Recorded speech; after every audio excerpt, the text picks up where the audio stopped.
आजच्या कार्यक्रमाचे प्रमुख अतिथी माझे सन्माननीय सहकारी न्यायमूर्ती नितीन सांबरे, न्यायमूर्ती अनिल किलोर, न्यायमूर्ती प्रवीण पाटील। या कार्यक्रमाला मोठ्या संख्येने उपस्थित माझे आजी आणि माझे बंधू भगिनी मुंबई, औरंगाबाद आणि नागपूरहून मोठ्या संख्येने आले आहेत। प्रत्येकाचा नामोल्लेख शक्य नाही। बार काउन्सिल ऑफ इंडियाचे सदस्य श्री आशिष देशमुख, श्री पारिजात पांडे, त्याचप्रमाणे बार काउन्सिलचे इतर सदस्य अनिल गोरदुपे, इतर सगळेजण दिसत नाही आहेत। एवढ्या मोठ्या संख्येने उपस्थित आहेत की सगळ्यांचे नाव आठवणं आणि चेहरे लक्षात ठेवणे कठीण आहे। जिल्ह्याचे प्रमुख जिल्हा सत्र न्यायाधीश श्री सुधाकर येरलगोड्डा, अमरावती जिल्हा वकील संघाचे तरुण तडफदार अध्यक्ष ॲडव्होकेट सुनील देशमुख, सचिव ॲडव्होकेट अमोल मुरळ, त्याचप्रमाणे बार काउन्सिलचे सर्व बार असोसिएशनचे सर्व सन्माननीय पदाधिकारी, या कार्यक्रमाला प्रामुख्याने उपस्थित ज्यांनी दादांच्या सोबत विधिमंडळात काम केलं आणि अमरावतीच्या अनेक प्रश्नांच्या करता दोघंजण सोबत झटले, ते आदरणीय बीटी काका देशमुख, अमरावतीचे खासदार श्री बळवंतराव वानखेडे, माजी खासदार अनंतराव गुडे, आमचे मित्र माजी मंत्री सुनील देशमुख उपस्थित आहेत, संजय भाऊ आणि सुलभाऊ यांनी वाटते पहिल्यांदा अमरावतीमध्ये झालं असेल की पती आणि पत्नी दोघे जण एका वेळेला आमदार आहेत।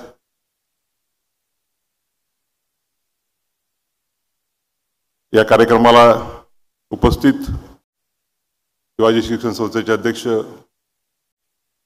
सन्माननीय बाळासाहेब देशमुख, विलास इंगोले माजी महापौर, त्याचप्रमाणे या कार्यक्रमाला उपस्थित अमरावती विभागाच्या विभागीय आयुक्त श्रीमती श्वेता सिंगल, जिल्हाधिकारी श्री आशिष एरेकरजी,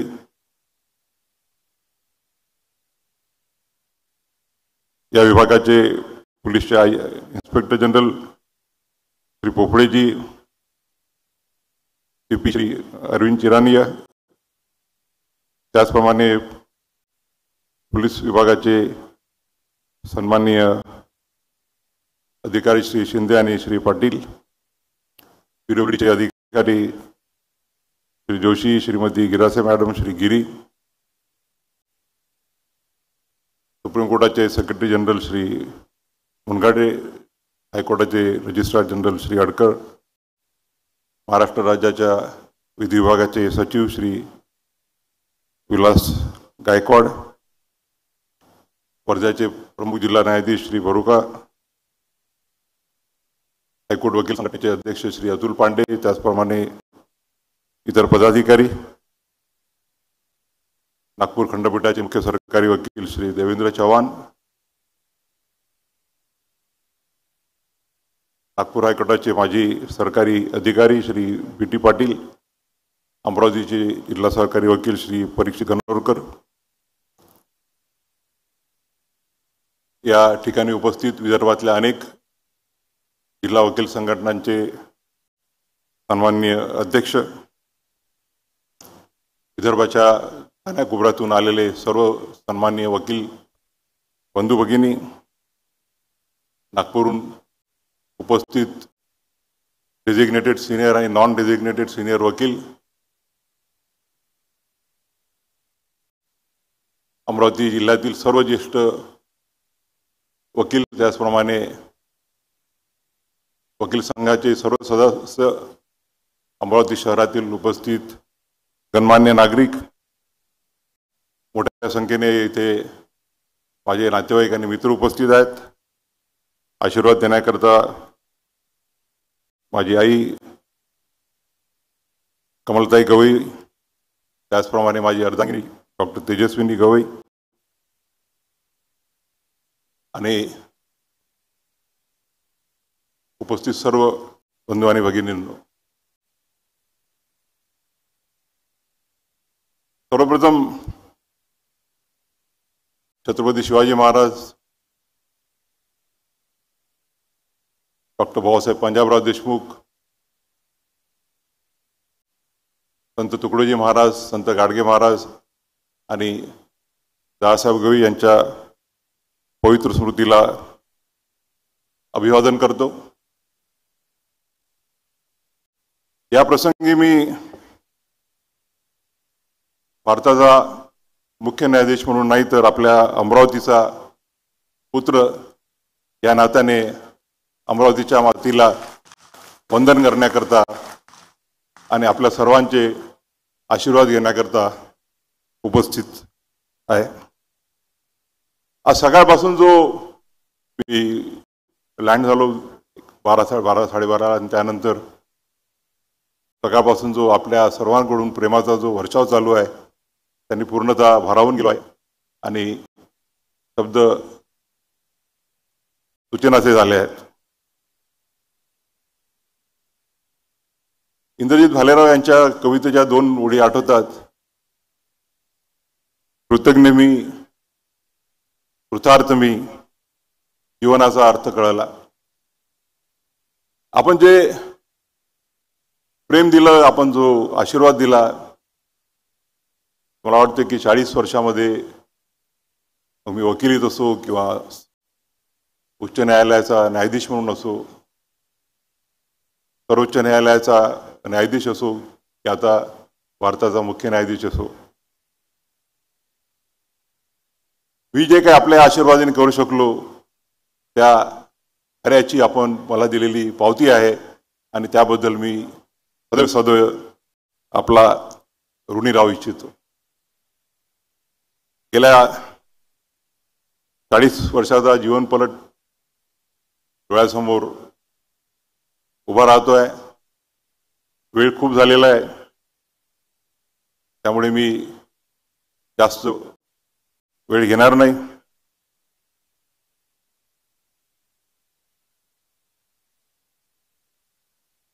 आयुष्यामध्ये सर्वात जास्त जर कोणाचं महत्त्व असेल तर ते आई आणि वडिलांचं असतं आणि माझ्या जडणघडणीत आईंचा आणि दादांचा सिंहाचा वाटा आहे।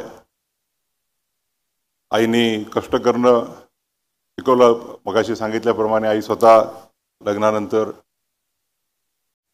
शिकली, B.Ed, B.Ed, PhD आणि जे काही माझ्या जीवनावर जर सर्वात जास्त कोणाचा प्रभाव असेल तर तो म्हणजे दादांचा। लहानपणापासून त्यांच्यासोबत समाजात वावरण्याची संधी मिळाली आणि त्यामुळे एक समाजाचे प्रश्न काय असतात आणि समाजाच्या प्रति आपली काय भूमिका असावी, काय कर्तव्य, काय संवेदना असावी याची जडणघडणच माझ्या आयुष्यात त्यांच्यासमोर मोठा होत असताना होत गेली। तर म्हणजे मी वकील झालो किंवा आज न्यायाधीश आहे त्याच्यामुळे तो निर्णय होता, तो त्यांचा निर्णय होता। सुरुवातीला तर मी वकील बनू इच्छित नव्हतो, माझी इच्छा आर्किटेक्ट व्हायची होती, पण त्यांच्या आग्रहामुळे मगाशी सुनील सांगितलं त्यांना वकील व्हायचं होतं, परंतु यावेळेला त्यांच्या LLBच्या परीक्षेच्या वेळेला ते जेलमध्ये होते, भूमिहीन सत्याग्रहामध्ये, आणि परीक्षेला बसू शकले नाही आणि त्यानंतर राजकारणात पूर्ण वेळ अखंड सेवा देत असल्यामुळे वकील होता आला नाही आणि त्यामुळे त्यांची इच्छा होती की मी वकील व्हावं आणि त्यांचा आदेश मी पूर्ण केला। त्याचप्रमाणे त्यावेळेला न्यायाधीश होण्याचा प्रश्न आला। जवळपास 2001 मध्ये मी कन्सेंट दिली होती। 2-1 वर्ष हो नाही चालू होतं। अशा वेळेला त्यावेळेला 2003च्या शेवटी फायनल झालं की मी होणार आहे। तर त्यावेळेला माझी द्विधा मनस्थिती होती की दिल्लीला जाऊन वकिली करावी की न्यायाधीशपद स्वीकारावं. आणि त्यांनी त्यावेळेला सांगितलं की जर तू वकील झाला, सुप्रीम कोर्टात गेला तर खोऱ्याने पैसे कमावशील, परंतु जर न्यायाधीश झाला तर बाबासाहेब आंबेडकरांचं जे सामाजिक आणि आर्थिक समतेचं स्वप्न होतं, त्या ते स्वप्न पूर्ण करण्याच्या दृष्टीनं तू एक हातभार लावू शकशील. आणि मला आनंद आहे की मी त्यांचं आदेश ऐकला आणि न्यायदानाचं कार्य स्वीकारलं. न्यायदानाचं कार्य हे काही आपण त्याला जॉब म्हणतो, तो जॉब नसतो, नोकरी नसते. एक त्याला आपण म्हणतो सतीचं वाण किंवा तारेवरची कसरत सारखं असतं. मगाशी किशोर भाऊने उल्लेख केला वादग्रस्त जजमेंटचा. A judge can never be guided by what the people will feel about his judgment. जजनी, न्यायाधीशांनी आपल्या राज्यघटनेप्रमाणे आणि सत्सद विवेक बुद्धीनं निर्णय देणं अपेक्षित असतं. तर लोक काय म्हणतील असं भिवून जर न्याय निवाडे द्यायला लागले तर मग खऱ्या अर्थानं तो न्याय निवाडा होऊ शकत नाही. या 40 वर्षाच्या कालखंडात अनेकांचे योगदान लाभले. सुरुवातीला मुंबईला 1 वर्ष लॉ केलं, त्यानंतर अमरावतीला शिफ्ट झालो. 82ला दाची डेप्युटी चेअरमनशिप कंटिन्यू न झाल्यामुळे सरकारी घर सोडावं लागलं आणि त्यामुळे मग सेकंड इयर आणि थर्ड इयर अमरावतीला केलं. आमच्या प्राध्यापक प्रिन्सिपल वर्षाताई देशमुखी उपस्थित आहेत कॉलेजच्या. उद्या मी जाणार आहे कॉलेजला, ज्या कॉलेजमधून मी घडलो. आमचे त्यावेळचे मित्र उपस्थित आहेत. विजय आचलिया ते क्लासमेट होते, गिल्लाजी आम्हाला सिनियर होते, प्रदीप भाऊ सिनियर होते. आणि काही वेळेला मी क्लासेस करायचो, पण जास्त वेळेला विजूभाऊस आमची हजेरी लावायची. कारण आजच्यासारखं त्यावेळेचं लॉ एज्युकेशन नव्हतं. त्यावेळेला लॉ एज्युकेशन म्हणजे पार्ट टाईम असं समजलं जायचं की ज्याला दुसरीकडे कुठे ॲडमिशन मिळत नाही आणि किंवा नोकरी करतोय तर संध्याकाळच्या वेळेला किंवा सकाळच्या वेळेला क्लासेस अटेंड करतो. त्यावेळेला आमचे अनेक वकील लोक शिकवायचे आम्हाला. नवलानी जी उपस्थित आहेत ते क्रिमिनल लॉ शिकवायचे. आणि त्यानंतर मी मुंबईला गेलो वकिली करायला. राजाभाऊ भोसलेंसोबत काही काळ वकिली केली आणि नंतर मग भाऊसाहेब बोबडे ॲडव्होकेट जनरल आणि मनोहर साहेब ॲडव्होकेट जनरल ते म्हणाले की तू नागपूरला जाऊन वकिली सुरू कर. आपल्या क्षेत्रामध्ये, आपल्या विभागामध्ये तुला चांगलं कार्य करता येईल. पण मुंबईहून नागपूरला जायच्या अगोदर मी अमरावतीला आलो. काही काळ बाळासाहेब एस. पाटलांच्या सोबत काम केलं. आमचे सगळे सहकारी होते. विजय आचलिया होते त्यावेळेला,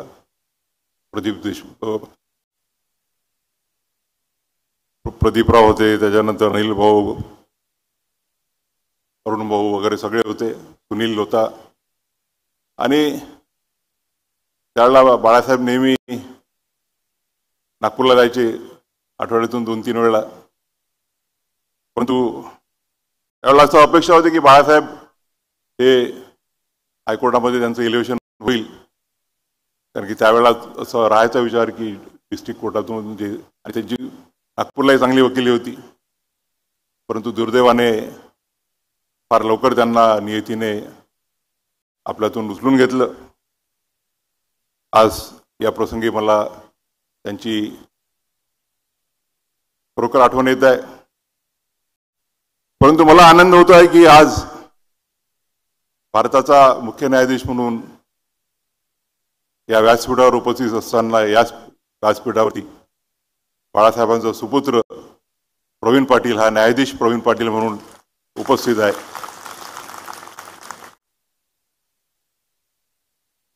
आज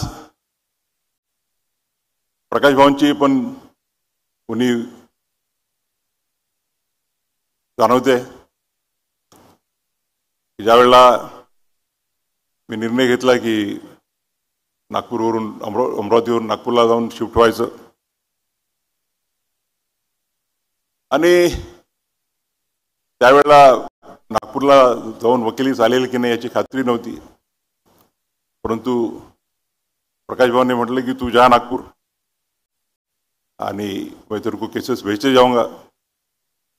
आणि त्यांनी तो सुरुवातीला जो दम बसावा लागतो, जो आपला वकिलीमध्ये सुरुवातीचा पिरियड हा फार कठीण पिरियड असतो, जोपर्यंत तुमचा दम बसत नाही तोपर्यंत. त्या कालखंडामध्ये प्रकाश भाऊंनी जो सपोर्ट दिला, जो आशीर्वाद दिला, त्याबद्दल मी त्यांचा सदैव ऋणदायी राहील. आज प्रकाश भाऊ उपस्थित नाहीत, नियतीने त्यांनाही लवकर निघून गेलं, पण आज आशीर्वाद देण्याकरता आमच्या वीणा वहिनी उपस्थित आहेत, त्याचा मला खरोखर आनंद आहे. त्यावेळेला D.R. कुलकर्णी, आप्पासाहेब कुलकर्णी, जैन साहेब वगैरे सगळे लिडिंग वकील होते. आणि अमरावतीचा भारत हा नेहमी प्रगल्भ राहिलेला आहे. आताच परीक्षेने उल्लेख केला की आपण बेसिक स्ट्रक्चर तिची डॉक्ट्राईन आहे त्याचं श्रेय देतो केशवानंद भारतीला. HR खन्नांनी हे जजमेंट दिलं 13 जजेस केसमध्ये. परंतु त्याचा जो फाउंडेशन आहे ते सज्जन सिंगच्या जजमेंटमध्ये जे जस्टिस हिदायतुल्ला आणि जस्टिस J.R. मुधोळकर यांचे जे मायनॉरिटी जजमेंट्स आहेत त्यामध्ये आहे.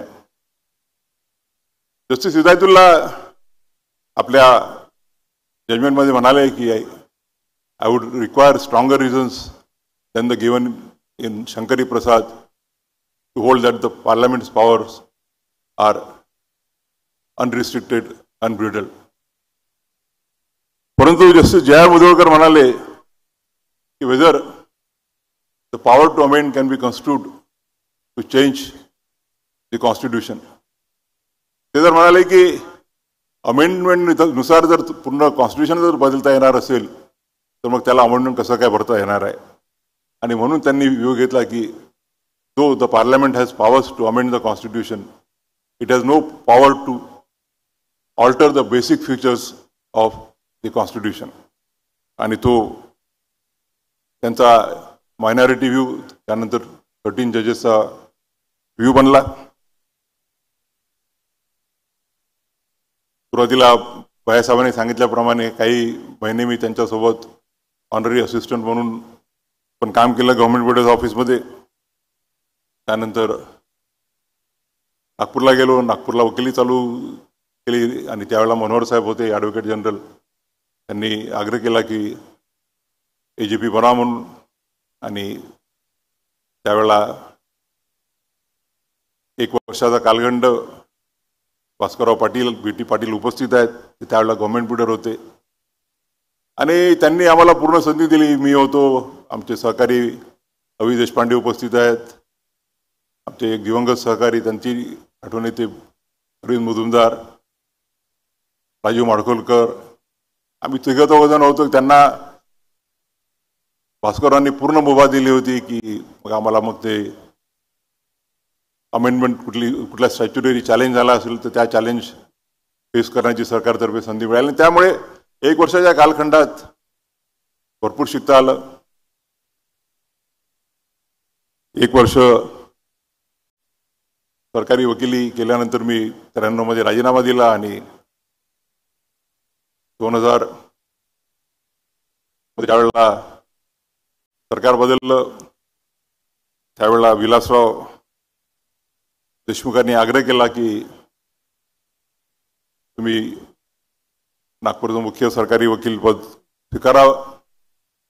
माझी विशेष इच्छा नव्हती, परंतु ते पोबळे साहेब ज्यांना मी माझा मोठा भाऊ समजतो ते म्हणाले की मला न्यायमूर्ती म्हणाले ही इच्छा मी कधीच लपून ठेवली नव्हती.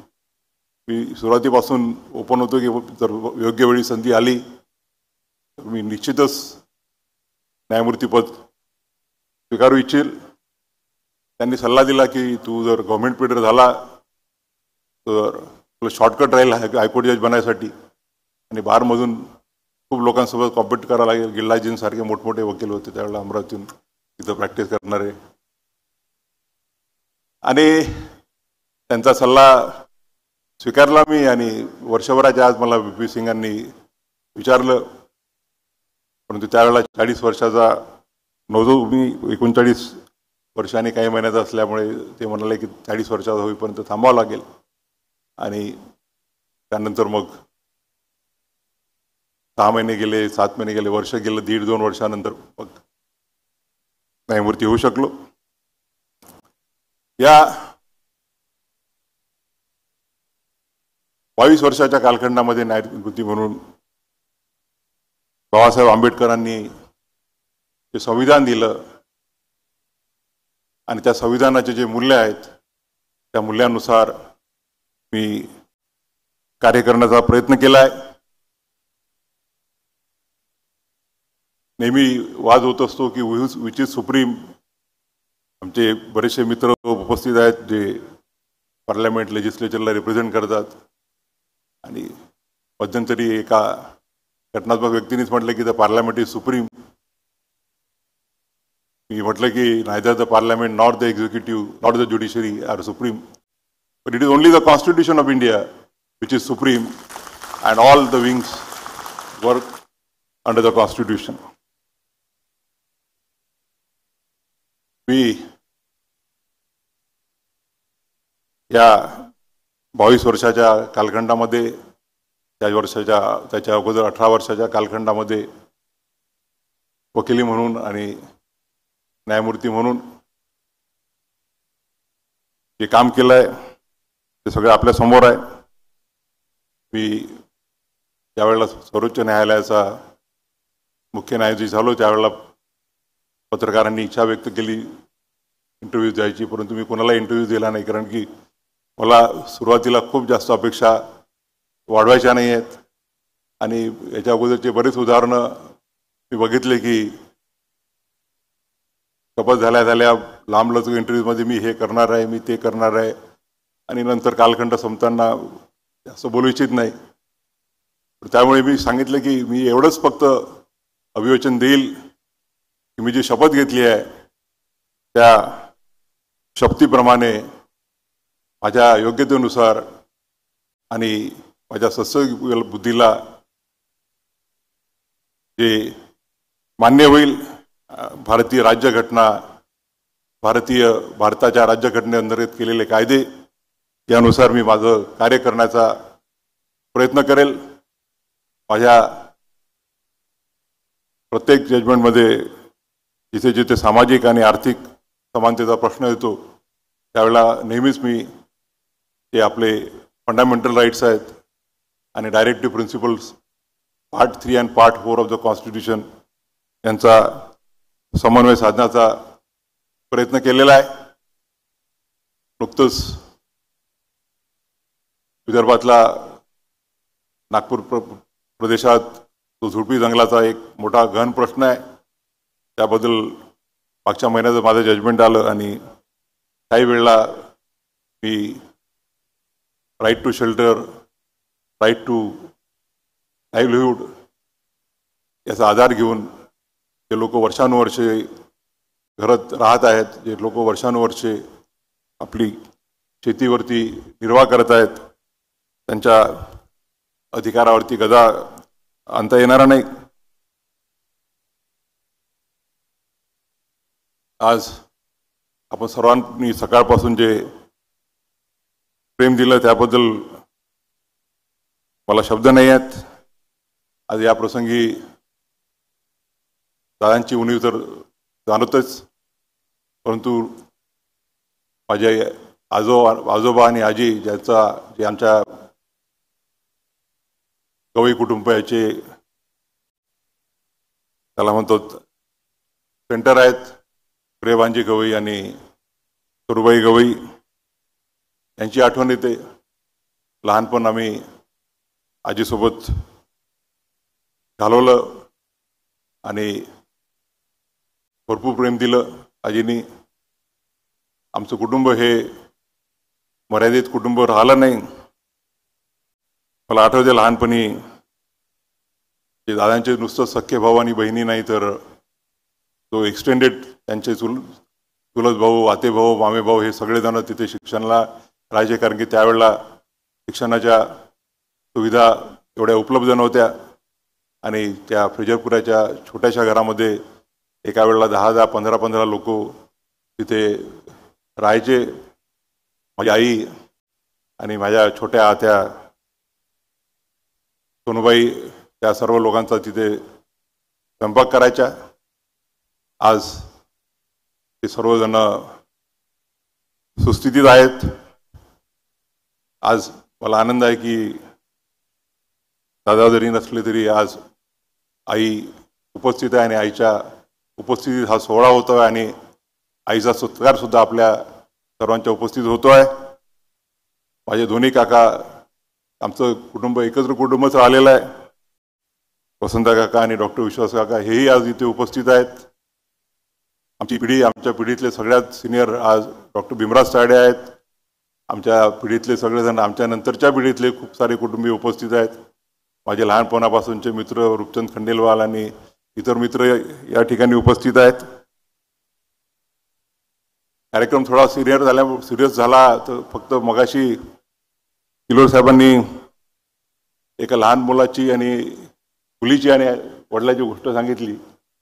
थोडा मूड लाईट करायसाठी म्हणून मी ज्यावेळेला 2019 मे मध्ये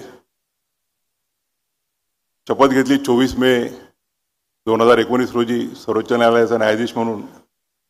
आणि त्यानंतर मग सुट्ट्या असल्यामुळे मुंबईला परत येऊन घर सोडायचं होतं, सरकारी घर. कारण की मी नियम तोडणं सहसा मला जमत नाही आणि एका महिन्याच्या आत घर सोडायचं असतं आणि सुप्रीम कोर्टात घर मिळत नाही. परंतु आमचे एक सुप्रीम कोर्टाचे गोव्यातले एम्प्लॉई होते, त्यांनी सांगितलं की सर माझं सामान तुम्ही तुमच्या घरी ठेवा.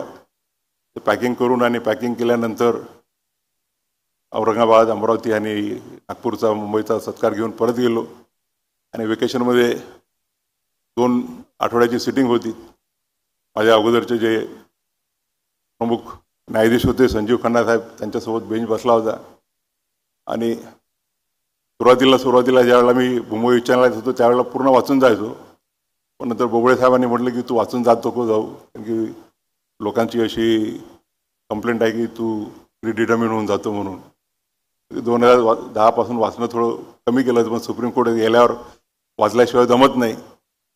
आणि सुरू झाल्यावर एका रात्री मी ते महाराष्ट्र सरकारने गव्हर्नरचा सूट दिला असल्यामुळे चेंबर वगैरे मिळाला होता, नाहीतर नवीन सुप्रीम कोर्ट जजेस आल्यावरती त्यांची हालत खूप खराब असते दिल्लीमध्ये. मी टेबलावरती ते गठ्ठे घेऊन 50-60 मॅटर्स घेऊन बसलो होतो. तर माझा मुलगा ज्योतिरादित्य, तो त्यावेळेला 7-8 वर्षाचा होता. त्याला पार्श्वभूमी पण आहे.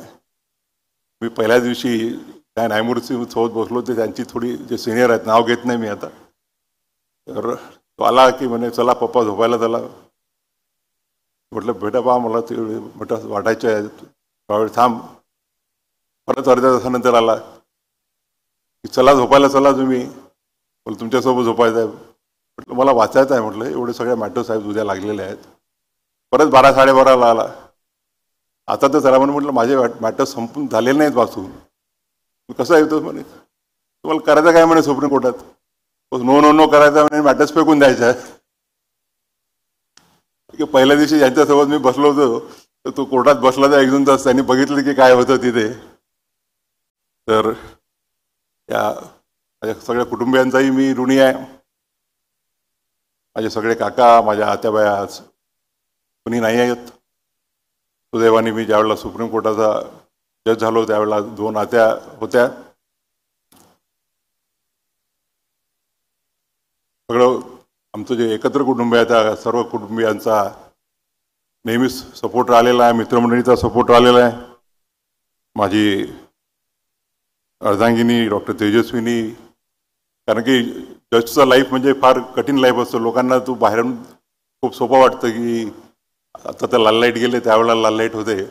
आज मला वाटतं कलेक्टर साहेबांनी थोडा ब्रिज केलेला दिसते, कारण की गाडीवरती लाल लाईट होता तर ते दिसतं, पण त्यामागची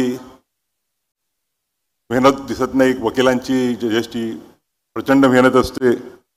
15-15, 16-16 तास काम करावं लागतं आणि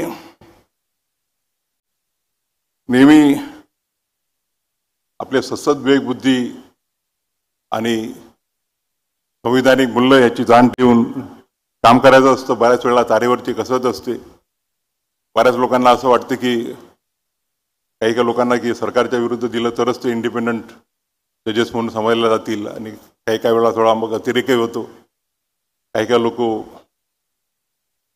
रिलीफ देतच नाहीत. तर अशा वेळेला जजनी एवढंच लक्षात ठेवायला पाहिजे की आपल्याला जे संविधानाने अधिकार दिलेले आहेत ते नुसतं अधिकार नसून ते कर्तव्य आहे. The judges of the higher judiciary are custodian of the rights of the citizen. They are the custodians of the constitutional values, the constitutional principles. आज माझे भाऊ बहीण पण इथे उपस्थित आहेत. सर्वांचं प्रेम लागलेलं आहे. माझ्या सासूबाई अंजली गायकवाड उपस्थित आहेत. सर्वांचा ऋणी आहे. परंतु मी या प्रसंगी आपले आभार मानणार नाही, कारण की आभार मानायचे कोणाचे? आपण आभार दुसऱ्याचे मानायचे असतो. आपण तर आपलेच आहोत, याच मातीतले आहोत. आपण सगळं अंबानगरीचे पुत्र आहोत आणि अंबानगरीच्या नागरिकांनी, अंबानगरीच्या सर्वांनी जो प्रेमाचा वर्षाव केलेला आहे त्या वर्षावात मी भिजून राहू इच्छितो आणि असंच कार्य होईल असे आशीर्वाद द्या अशी विनंती करतो. आणि एक कवी अनामिक यांच्या 2 ओळी वाचून माझे शब्द संबोधतो. बोलण्यासारखं खूप आहे पण आपला अंत पाहू इच्छित नाही. आभाराचे भार कशाला, आभाराचे भार कशाला, सत्काराचे हार कशाला, सत्काराचे हार कशाला, राहू एकमेकांच्या मनात, राहू एकमेकांच्या मनात, या घरट्याला दार कशाला, या घरट्याला दार कशाला. धन्यवाद.